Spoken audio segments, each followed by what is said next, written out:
At 9:17 p.m. local time, something entered Israeli airspace that no defense system on Earth was designed to stop. There was no warning, no siren, no red alert notification pushed to the mobile phones of 9 million Israelis who depend on those alerts to reach shelter before impact. The first indication that anything had happened was a blinding flash of light above the industrial district of Ashdod, followed 1.3 seconds later by a shock wave that shattered windows in a 600-meter radius. Then came the sound. A deep, rolling thunder that residents described as unlike any explosion they had ever heard. It was deeper, heavier, as if the air itself had been torn apart and was struggling to close the wound. By the time the civil defense sirens finally activated, the missile had already detonated. By the time residents began moving toward shelters, the building it struck was already collapsing. By the time the Iron Dome operators realized what had happened, the engagement window had closed 4 minutes ago. Iran had just used the Fattah-2 hypersonic missile against Israel for the first time, and the missile arrived faster than Israel's alert system could tell its citizens to hide, 4 minutes from launch to impact. The alert system needs 6 minutes to detect, classify, calculate trajectory, and push a warning to civilian phones.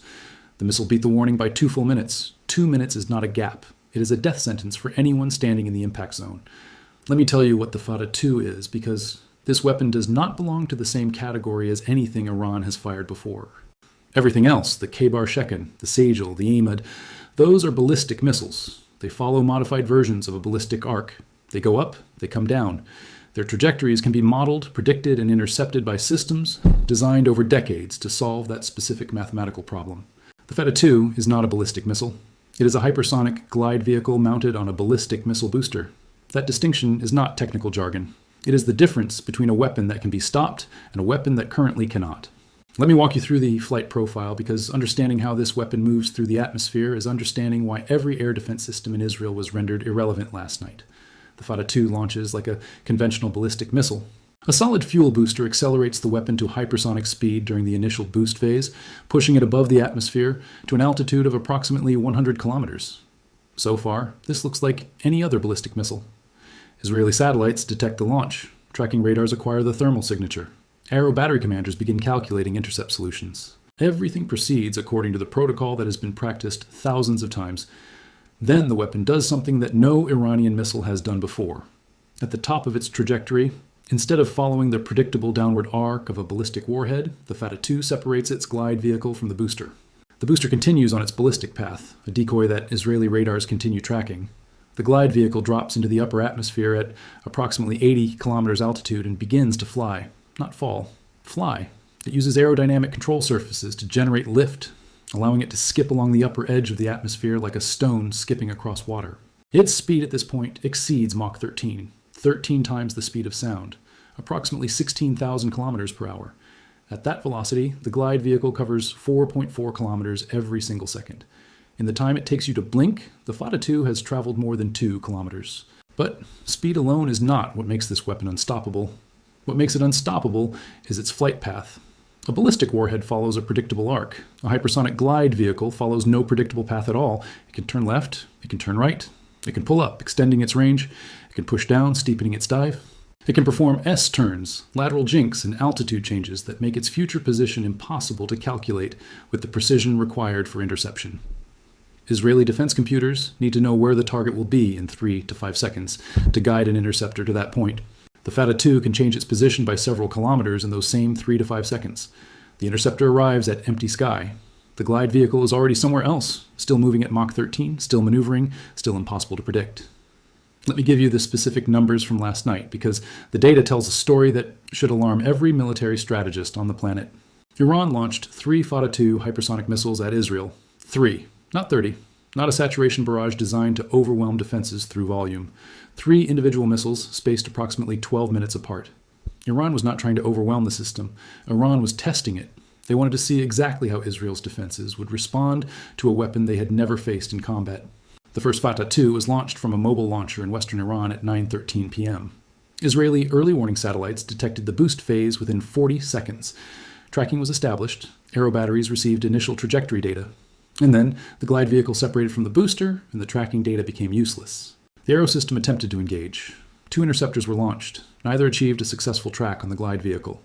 The engagement radar could see the target intermittently, detecting it for fractions of a second before losing it as the vehicle maneuvered.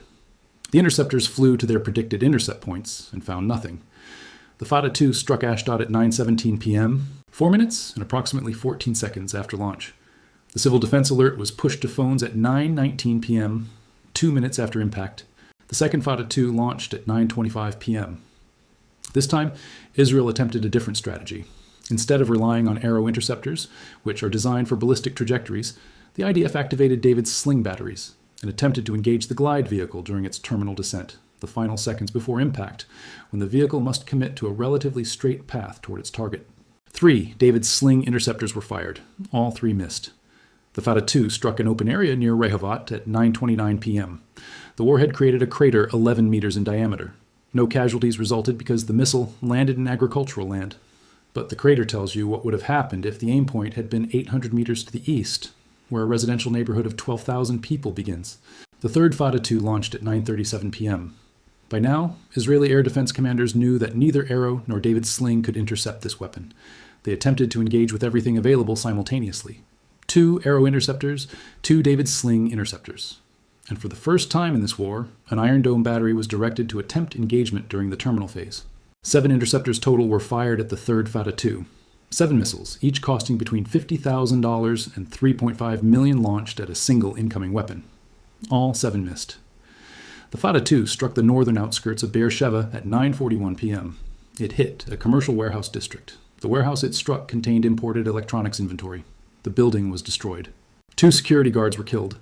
11 people in surrounding buildings were injured by the shockwave and flying debris.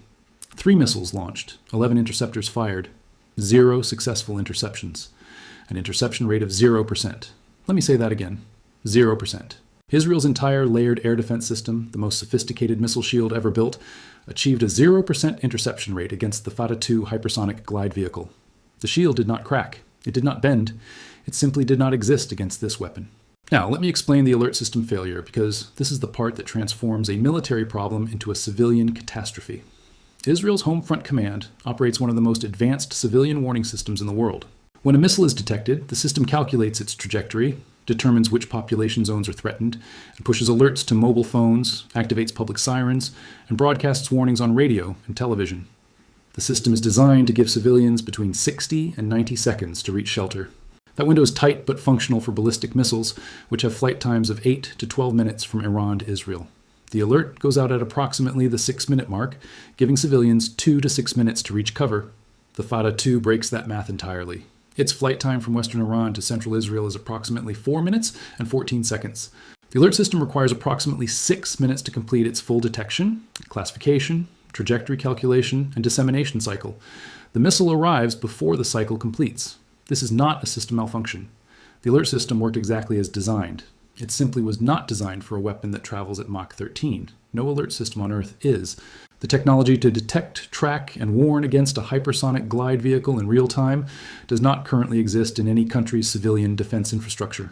Not in Israel, not in the United States, not anywhere. The implications for Israeli civilian life are devastating.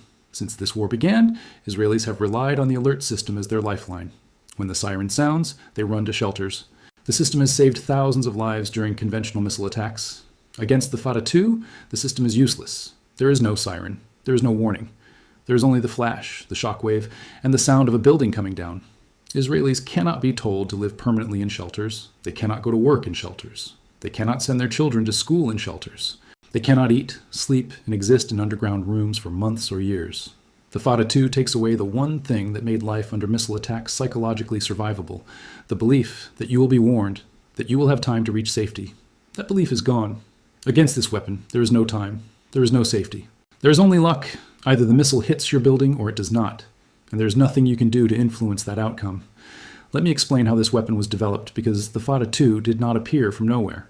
Its creation represents a technological journey that the West failed to prevent and may no longer be able to counter. Iran first announced its hypersonic missile program in 2022 when it unveiled the Fattah-1, a missile it claimed could reach speeds of Mach 13 to 15. Western analysts were skeptical. Hypersonic glide vehicle technology is extraordinarily difficult. Only 3 countries were known to possess operational hypersonic weapons: the United States, Russia, and China. The engineering challenges, the heat-resistant materials needed to survive atmospheric friction at Mach 13, the guidance systems capable of functioning inside a plasma sheath that blocks conventional communications, the control surfaces that must operate at temperatures exceeding 2,000 degrees Celsius, were considered beyond Iran's indigenous capability, those analysts were wrong. Or more precisely, they were right that Iran could not do it alone. But Iran was not alone. Intelligence assessments compiled since the beginning of this conflict indicate that Iran received significant technical assistance from both China and North Korea in developing its hypersonic glide vehicle. Chinese expertise in heat-resistant ceramic composite materials and North Korean expertise in solid fuel booster technology were reportedly transferred to Iran through a network of front companies and academic exchanges that Western intelligence agencies failed to disrupt. The Fattah-2 is not purely an Iranian weapon. It is the product of an international collaboration between three nations that share a common interest in undermining Western military dominance, and that collaboration has produced a weapon that works. Let me connect this to money because the economic implications of a weapon that cannot be intercepted are staggering. Israel has spent approximately $8 billion developing and deploying its multi-layered air defense system over the past 2 decades. Arrow, David's Sling, Iron Dome, the radars, the command networks, the training programs, the maintenance infrastructure. $8 billion. Last night, that $8 billion system achieved a 0% interception rate against a missile that costs Iran approximately $5 million to produce. 3 missiles at $5 million each, $15 million in total, against an $8 billion defensive infrastructure. And the $8 billion system did not stop a single one. But the cost is not just in defense spending already made, it is in defense spending that must now be made. Countering hypersonic glide vehicles requires entirely new interceptor technology. The United States is currently developing the Glide Phase Interceptor, or GPI, designed specifically to engage hypersonic threats. The program is in early testing. It will not be operationally deployed before 2028 at the earliest. Its estimated development cost exceeds $12 billion. Even when deployed, its effectiveness against maneuvering hypersonic targets is uncertain. Israel cannot wait until 2028. It is under attack now. Its only near-term options are to develop its own counter-hypersonic system, a process that will cost billions and take years, or to acquire American technology that does not yet exist in deployable form. In the meantime, every Fattah-2 that Iran fires will arrive without warning and land without opposition. Now, let me explain the strategic calculation that Iran is making, because deploying the Fattah-2 is not just a military decision. It is a political and psychological weapon of enormous power. Iran does not have unlimited Fattah-2 missiles. Intelligence estimates suggest Iran possesses between 30 and 50 operational units. That is not enough to destroy Israel through volume, but it is enough to demonstrate repeatedly and undeniably that Israel cannot protect its citizens from this threat. Each Fattah-2 launch sends a message. Your defenses do not work. Your alert system cannot save you. Your technology, your billions, your alliances, none of it matters against this weapon. That message is not directed at the Israeli military. It is directed at the Israeli public. It is directed at the mothers who cannot protect their children, at the business owners who cannot protect their employees, at the politicians who promise security and cannot deliver it. Iran is using the Fattah-2 to break Israeli morale, not through mass destruction, through demonstrated helplessness. Let me tell you what this means for the rest of the world, because the Fattah-2 is not just an Israeli problem. It is a global problem. If Iran can build a functional hypersonic glide vehicle, other nations can acquire the technology. North Korea, which helped develop it, certainly has access. Syria, a close Iranian ally, could receive it. Non-state actors with sufficient resources and state sponsorship could eventually obtain it. And the fundamental problem that the Fattah-2 exposes, that no current air defense system can reliably intercept a hypersonic glide vehicle, applies equally to every country on Earth. The United States, with its $886 billion annual defense budget, cannot currently defend its own cities against this class of weapon. The Patriot system cannot intercept it. The THAAD system cannot intercept it. The Aegis system aboard American destroyers cannot intercept it. The technology gap between hypersonic offense and missile defense is the widest it has been since the dawn of the missile age, and Iran just demonstrated that gap in combat for the first time in history. Here's what I need you to understand. Iran fired 3 Fattah-2 hypersonic missiles at Israel last night. Flight time, 4 minutes and 14 seconds. Speed, Mach 13. Israel's alert system needs 6 minutes to warn civilians. The missiles arrived 2 minutes before the warnings. Israel launched 11 interceptors from 3 different defense systems: Arrow, David's Sling, and Iron Dome. Every single interceptor missed. Interception rate, 0%. 2 civilians killed, 11 injured. 3 impact sites. And an $8 billion air defense system rendered completely ineffective by 3 missiles costing $15 million total. Mainstream media is reporting this as Iran's latest attack on Israel. They are showing you crater footage and interviewing shaken residents. They are not explaining that the alert system physically cannot warn civilians in time against this weapon. They are not telling you that 11 interceptors achieved 0 interceptions. They are not explaining that no country on Earth has a deployed defense against hypersonic glide vehicles. They are not asking the question that every defense ministry in the world is asking this morning. If a $5 million Iranian missile can defeat an $8 billion defense system, what exactly are we spending our defense budgets on? The story they are telling is about an attack. The story I just told you is about the moment a new class of weapon was proven in combat, and every air defense system on the planet became obsolete against it. Both stories are true, but only one of them explains why the rules of warfare changed permanently at 9:17 p.m. last night, in a flash of light above Ashdod that arrived 2 minutes before anyone was told to take cover. Subscribe to War and Money Report. We deliver daily intelligence briefings that track the weapons reshaping modern warfare, connecting hypersonic technology to defense economics, missile speed to civilian vulnerability, and the cost of weapons that work to the cost of defenses that do not. Hit the notification bell because the Fattah-2 has been proven in combat. Iran has between 30 and 50 more, and there is currently nothing on Earth that can stop them.